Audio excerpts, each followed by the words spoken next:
Guys, मायो explanation में आपका स्वागत है। मूवी को स्टार्ट करते हैं। इस मूवी में हम एक शराबी राजा को देखते हैं जिसे खूबसूरती बहुत ही पसंद थी।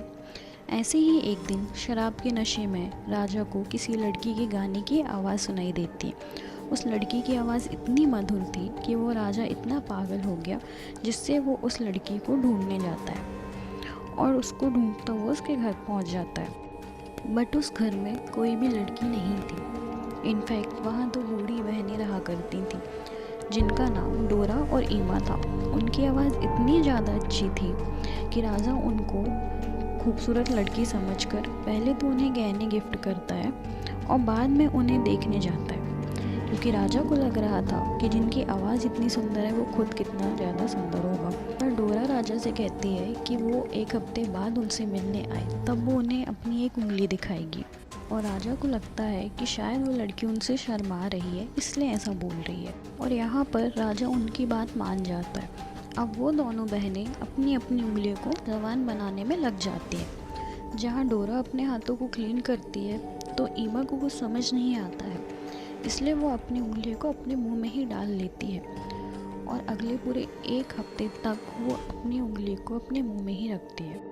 और जब हफ्ते के आखिरी दिन राजा वहाँ आते हैं तो डोरा ईमा की उंगलियों को उन्हें दिखा देती है। उन उंगलियों को महसूस करते ही राजा उन्हें देखने के लिए बोलने लगता है, लेकिन डोरा को पता था कि अगर राजा को उनकी असलियत का पता चल गया तो वो तुरंत ही उन्हें मार देगा। इसलिए डोरा राजा को कहती है कि वो आधी रात को उनके महल में आएगी, लेकिन सारी लाइट्स ऑफ होनी चाहिए। अब एक्साइटमेंट में राजा डोरा की इस बात को भी मान जाते हैं। फिर राजा के जाने के बाद डोरा ईमा की स्किन को ग्लू से काफ़ी टाइट कर देती है, ताकि राजा को लगे कि ईमा एक यंग लेडी है। और शर्त के अनुसार वहाँ जाते ही वहाँ की सारी लाइट्स ऑफ कर दी जाती हैं। लेकिन अगली सुबह जब राजा उठते हैं तो वो ईमा को अपने बिस्तर पर देखकर बहुत ही ज़्यादा डर जाते हैं कि उन्होंने इस बूढ़ी औरत के साथ एक रात गुजारी है। और वो गुस्से में पागल होकर ईमा को कैसल के नीचे फेंकवा देते हैं। पर किस्मत से ईमा की जान बच जाती है, जहाँ उसे एक औरत ने देख लिया था और वो ईमा को झाड़ियों से उतार कर प्यार से सुला देती है।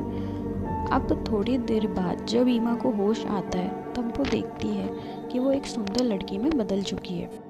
अब राजा भी शिकार करने के लिए जंगल आए हुए थे और वो ईमा का रंग रूप देखकर उसके दीवाने हो जाते हैं और उसे महल में रानी बनाने के लिए ले जाते हैं।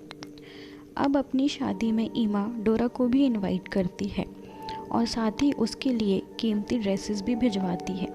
अब महल में ईमा को देखकर डोरा भी पहचान नहीं पाती है, क्योंकि वो एक यंग लड़की में बदल चुकी थी।